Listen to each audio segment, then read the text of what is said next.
xildhibaanad Faa'iise Jeyte oo jawaab kulul siisay wasiirkii u hanjabay Mursade xilli dowladda dhexe ee federaalka Soomaaliya ay jawaab ka bixisay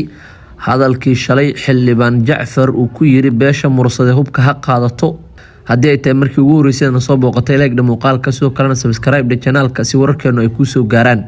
xildhibaanad Faa'iise Jeyte oo ka tirsan aqalka hoose ee baarlamaanka Soomaaliya ayaa si kulul waxa ay kaga hadashay wasiirkii sida gaarka ahayd ugu hanjabay beesha Mursade oo ku aadanaa hadalkii shalay ka soo baxay xildhibaan Jacfar ee ku aadanaa in hubka la qaato. wasiir dowlaha wasaaradda gaashaandhigga Cumar Cabdi Cali ayaa waxa uu jawaab siiyay beesha Mursade gaar ahaan xildhibaan Jacfar oo shalay sheegay in loo baahan yahay in xilligan hubka la qaato isla markaana la iska difaaco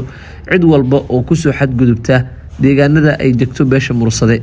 wasiir dowlaha oo xildhibaan ayaa waxa uu ka jawaabayay hadalladaasi waxaana uu sheegay in aysan jirin cid magaalada Muqdisho hub ku qaadan karta oo kamid ah beelaha degan magaalada Muqdisho. wasiir Cumar ayaa dhanka kale sheegay in cid hub qaadan karta ay tahay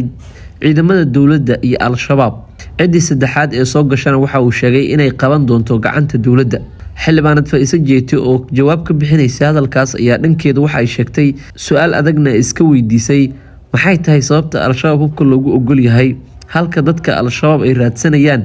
oo ay rabaan inay dilaan loogu diidan yahay inay hubka qaataan ma Al-Shabaab baa la shaqeeyaa oo labadooda shaqa ka dhaxaysa ayay tiri xildhibaanad Faa'iise Jeyte.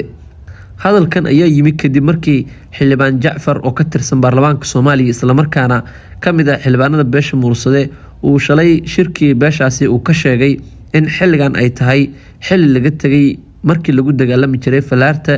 iyo sidoo kale waranka haatan loo baahan yahay in hub casri ah la qaato si la isaga celiyo cid kasta oo kugu soo gardaroota.